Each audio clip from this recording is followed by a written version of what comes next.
we're just worried about this on a governmental level, because obviously I could say I don't want to go on YouTube. I could broadcast on another source. I could use Yeah, you can go. different Yeah, platform. I could host a website somewhere else, upload it to there.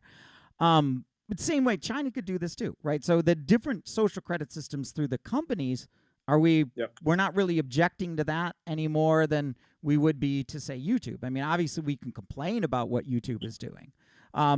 or Twitter or whomever, if they're kicking Megan Murphy off, for saying but men aren't women or something, that we can be upset with that, and you can vote with your wallet, but there's not really something you can do about that. So the primary concern is it this idea of kind of trying to control in general, or is it really the state controlled version? I think I think the issue is the state, right? I mean, if you have a platform, let's say I started Facebook, right? Example, I started Facebook, and I have 10,000 users on it. Now, one of the users is behaving badly, so I boot him off, right? This happens at small forums, and no one's going to complain. They'll be like, "Well, it's a private site. No one's forcing you to use it."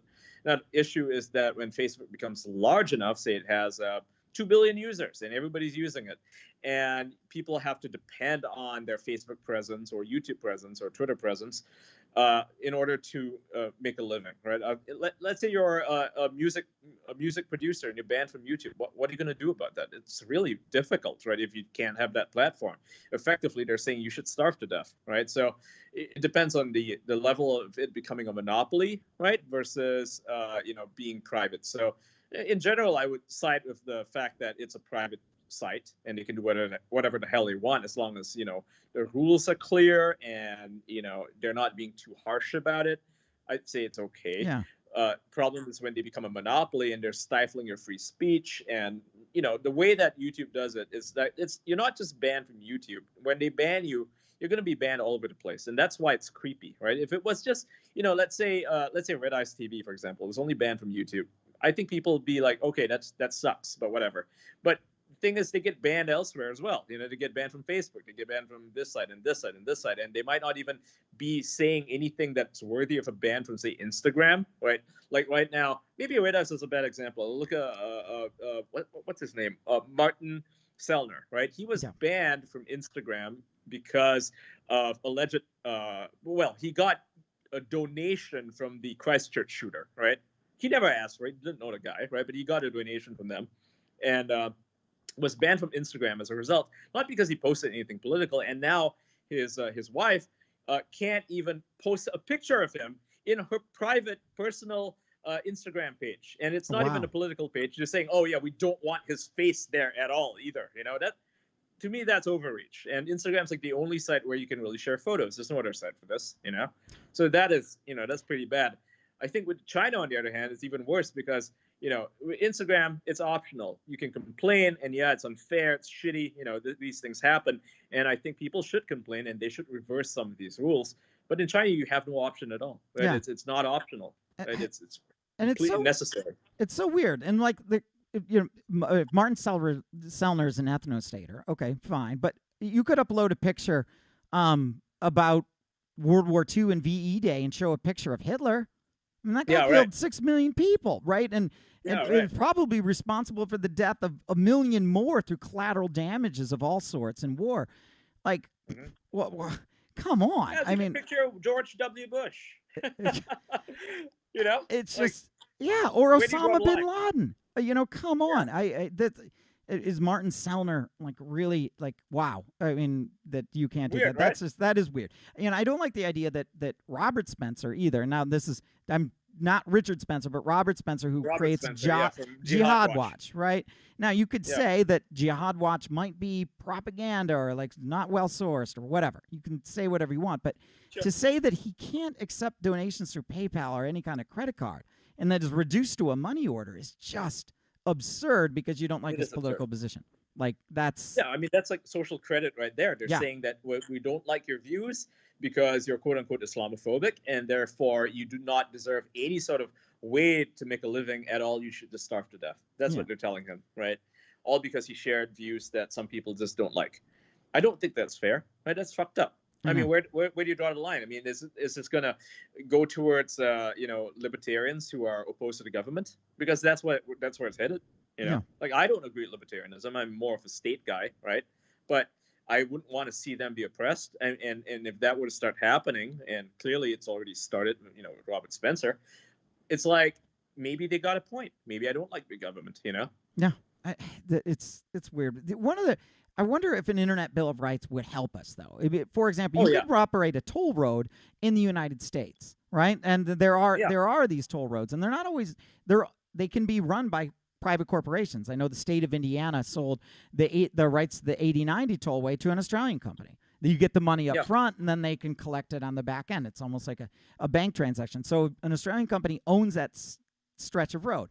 But in that contract says you're not allowed to just randomly ban trucking company X because we don't like them.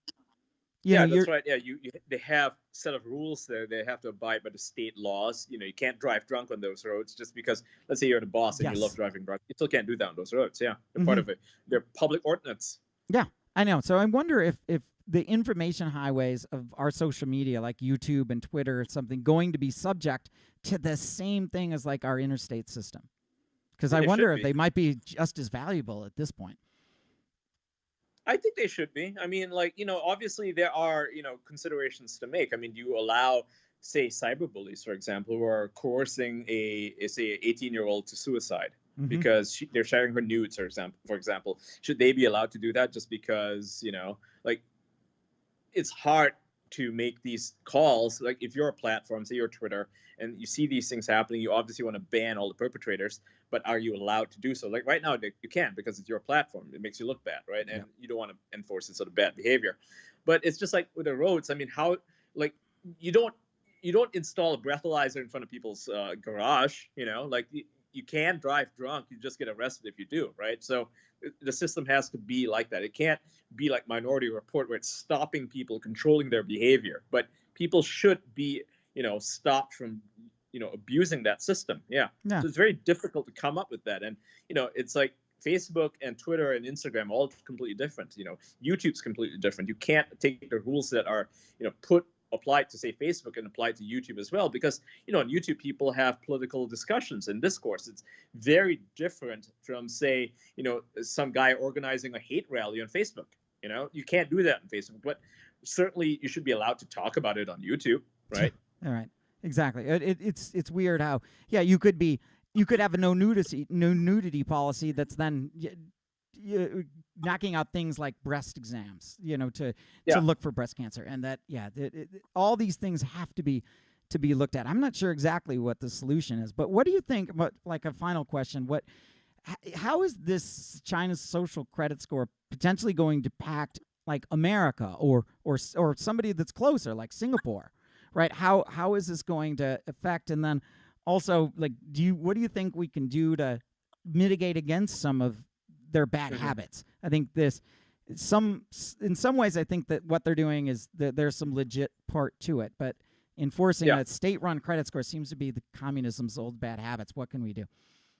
Okay, so I think that there's nothing to fear if you're not Chinese, right? And what people don't get about China is that even though it invests in foreign countries, it buys up property, it buys up businesses, it does all of that, and it does impact, the foreign policy of that country. Meaning that they're the people that they talk to, the politicians that they have leverage over, are going to institute pro-China policies, right? They're going to cut tariffs, for example. They don't want a guy like Trump, so they'll try to interfere with that because he does institute a 25% tariff on China, but they'll try to do everything they can to influence a country that way. But the thing about China is they're not neoliberals. They don't want to impose their morality on anybody. They don't believe in that. They just want to make money and do what's best for Chinese people, right? I don't mean Chinese race. I mean Chinese from China. Like, they couldn't give a fuck about the Chinese living in Singapore, or Chinese living in Taiwan, right? Or Chinese living in Canada even. They only care about their citizens, right? And a good way to do that is to only impose their morality laws, or their, because all laws are backed by morality eventually, right? Every basic law. And so they will only impose their morality on the Chinese citizens. They will not try to, export the social credit system to say Italy or to America. Let's say they gained this major foothold in America, they still wouldn't do that Okay, but because what they know about American culture is not compatible with it. okay, but Wouldn't what fly. about passively though? Like to take the NBA example for a good example, that the NBA was so afraid to say anything critical about China, and then kind of had to like, oh well, Steve Kerr has got to walk back his Yeah. talking points, and then oh well, America's had all kinds of problems too, and that kind of thing. Isn't that the same thing? I would say that is like not even, it's not like I don't think the NBA got a message from, the high ups in China. I think that's more of like a self incentivized thing. They like the Chinese money, right? And money is a great incentive. And if they saw that, this has the potential to piss off their patrons, they're just going to do everything they can to not piss off their patron. Simple as that, right? I mean, I don't know for sure if China told them to shut it down, right? But they certainly they don't really need to be told because they'll do it anyway, right? True. It's like when let's say you work for a big company and you're the middle manager, and you know what your bosses want and what they don't want, and now there's guys underneath you that you are responsible for, and they start doing stupid shit. You realize your ass is on the line, even though your boss might not have noticed. You're going to do everything you can to keep your guys below you in line because you don't want them to notice, right? So that's, I think, what happened there.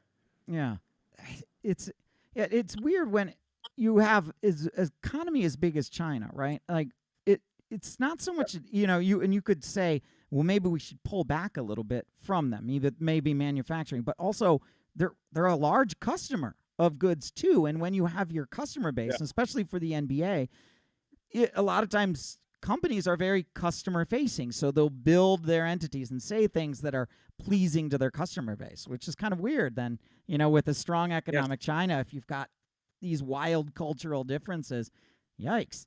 Maybe that isn't the Yeah. customer you want to have. And No, definitely not. I mean, this is why we need to stop pandering to China. speaking of bears, though, like, does Xi Jinping look like Winnie the Pooh? Yeah, it does. Yeah. Yeah. Just put a Photoshop filter, make him yellow, and give him a red shirt. He looks completely like Winnie the Pooh. It's Yeah. hilarious. And I guess somebody said he hates that too. I don't know if that's true. He banned it.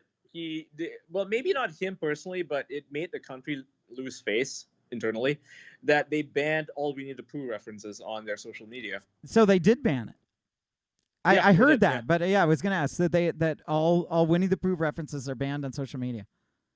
Wow. Yep. Okay. Right.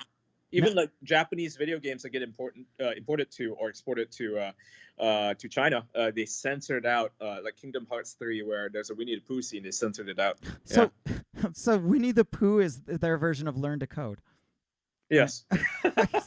Oh my God, that's great. I did not know that, but yeah, I certainly for individual platforms. I mean, we can talk about this. I like an Internet Bill of Rights. Other people have different ideas, but we can vote with our wallets and choose not to take part in this. But a nationalized system of social credit, I'm with you, Ian.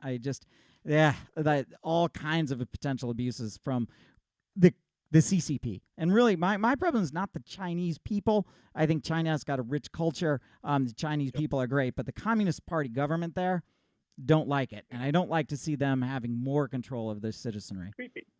Yeah, it's creepy. No. So I think we're definitely on the same page there. Thanks for talking to us. Anything that's going on for you that you want to talk about coming up? Anything exciting?